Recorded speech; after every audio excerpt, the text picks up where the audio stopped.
these individuals leave little doubt that the U.S. nuclear weapons program is an ongoing source of interest to someone possessing basically superior technology. Hastings believed that UFOs are piloted by visitors from elsewhere in the universe who, for whatever reason, have taken an interest in our long-term survival.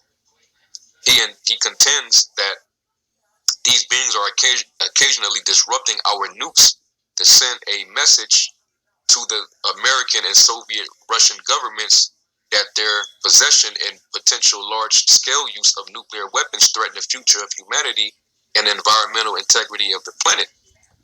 And it shows you once again that, the Lord, he can disrupt. Let me get that. Job 5 and 12. We always get this. This is Job 5 and 12. It says, "He disappointeth the devices of the crafty, so that their hands cannot perform their enterprise. He taketh the wise in their own craftiness, and the counsel of the froward is carried headlong."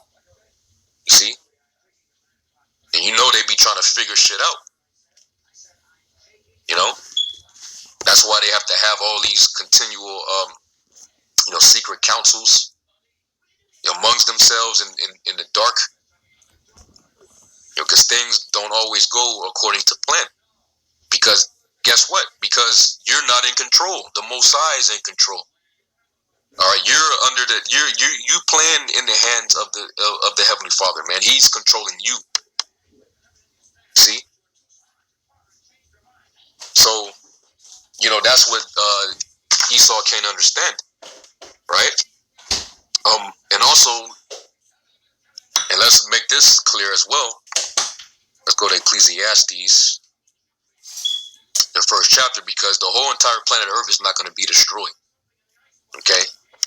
It's like Ecclesiastes 1 and 4 says, "One generation passeth away, and another generation cometh, but the earth abideth forever." So even though he possessed all these nukes, the Lord's going to have it to where he's going to concentrate these nukes when the war finally is set on. When they get to pressing these buttons, the Lord's he's gonna carry those nukes. He's gonna control them when they're shut off, to where particular places are going to be destroyed by it. But he's not going to destroy the whole planet. All right, and that's what the people think. That's why it's going to be this whole thing is going to be divine. How it's going to happen, man. Which is going to show you that this is all the day of the Lord's vengeance, man. The Lord is going to basically make himself known in that day. All right, it's going to be out of this world. That's why people are going to be in fear. People are going to be, passing out. They're going to be at awe. They're going to be perplexed. Okay. So I'm going to read just a little more of this because, I don't want this to be too long. But I thought this was some good information to share with you brothers and you few sisters, man. And this is a pretty, this is a pretty good read, this book here, man. It says, and this is the same book that, I want to say over a month ago, brothers that was going into, the leaked information about there being a so-called Black Jesus, figure that they encountered in Africa. Going back to the 1960s, who had, he had extraterrestrial abilities, and they were trying to, destroy him. And he was out there actually, preaching, and they managed to, capture him, and, they did things to his body, but they realized he materialized later and told them, "Hey, man, it's evident y'all don't want me here, but just know that in the future, there's going to be people raised up just like me." All right. And that scared the shit out of them devils, man. All right. But anyway, getting back into it, I'm going to read just this last part. It says, less than a month after Hastings' epic event on October 23rd, 2010, a cigar-shaped UFO appeared over the largest nuclear missile installation in the U.S., the F.E. Warren Air Force Base in Cheyenne, Wyoming. Lost the ability to communicate with 50 of its Minuteman III missiles as this happened. This was the largest single failure of nuclear missiles in the entire history of the United States, compromising 1/9 of the entire arsenal, and it lasted for several hours. According to a PR Newswire article that was initially featured on Reuters, the confidential Air Force sources also report that their squadron commander has warned witnesses not to talk to journalists or researchers about the things they may or may not have seen in the sky, and has threatened severe penalties for anyone violating security. So they want to hide that information, man. All right, and they've kept a lot of these things hidden for decades. But now that we're in the era of technology, and the angels, the chariots, they make themselves manifest every day. So basically, it's just becoming a normal thing to watch them. So you can no longer lie to the public anymore. You can't hide anything. People pull out their camera phones every day and capture them. So it's no longer a secret. And that lets you know that we're in that time, man. The Lord was at 2nd Ezra 9. The end is manifest.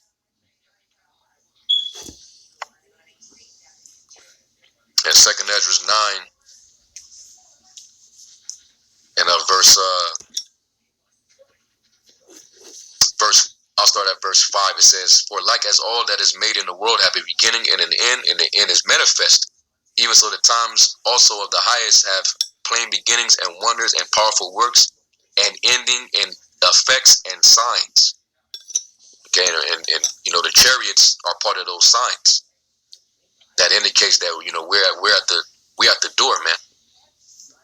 The Lord told us when we start to see these things, look up, for your redemption draweth nigh, because the eyes of the Lord are to and fro in the earth, beholding the good and the evil. Okay, so not only are they scoping this devil out and making sure things don't go the way this devil wants it, but according to the plans of the Heavenly Father, they also are watching the elect and making sure that they're protected as well. We see this devil is going to try to come down, with force, with his military. He's about to try to, jab us and whatnot with his deep pop jabs. But the Lord is watching them, and the Lord is also in control. So it's going to get real interesting to see how this all is going to go down. All right. And just by the information that I just read, that just shows you right then and there, not to fear this devil, because the Lord got everything under wrap, man. So if your ways please the Lord, then hey, what should you fear? See? And those missiles that they have, the Lord allowed them to create those missiles. He created the smith that blew up the coals in the fire. He had created the waster to destroy. All right? The missiles, that's the armory of the Lord. Those are the weapons of his indignation. And in due time, all right, the Lord's going to allow the missiles to get out of the way, and and put the spirit on Putin and Tsai and all those different leaders to push those buttons, where the Lord's going to control those missiles and basically shoot them arrows over here with expertise, man.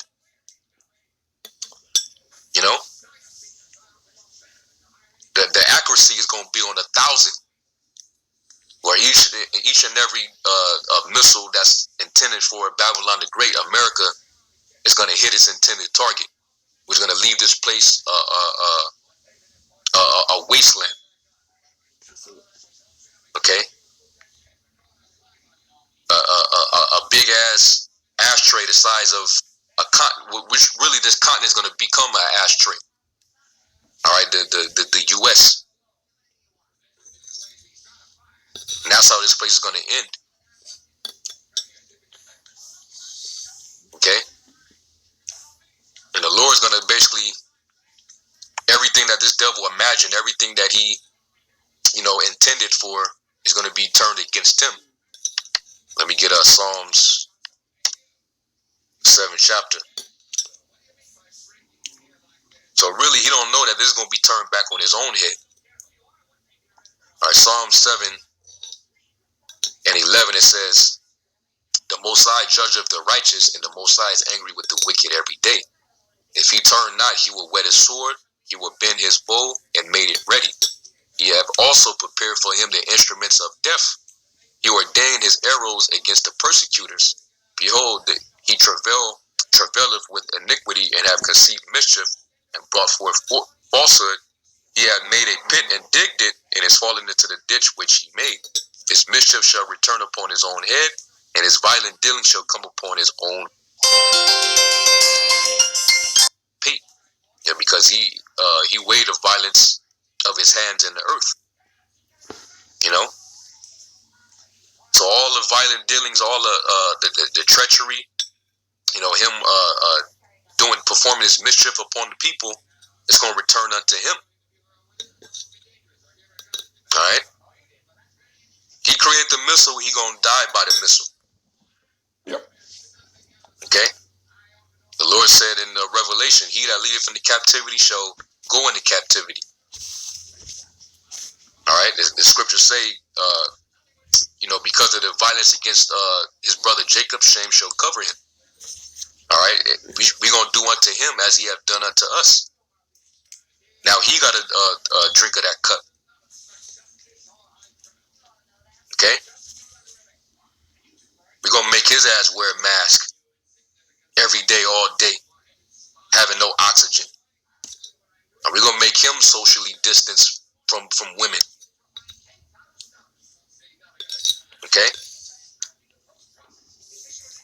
So anyway, I thought it was an interesting read, and I thought I'd, share this information with you brothers, you few sisters, in hopes that it edified you. And, I'm going to shut the lesson right there. I'm going to give all praises, glory, and honor to Yahweh Bashim Yahushai. And to the next lesson, Shalom, what brother Thumb.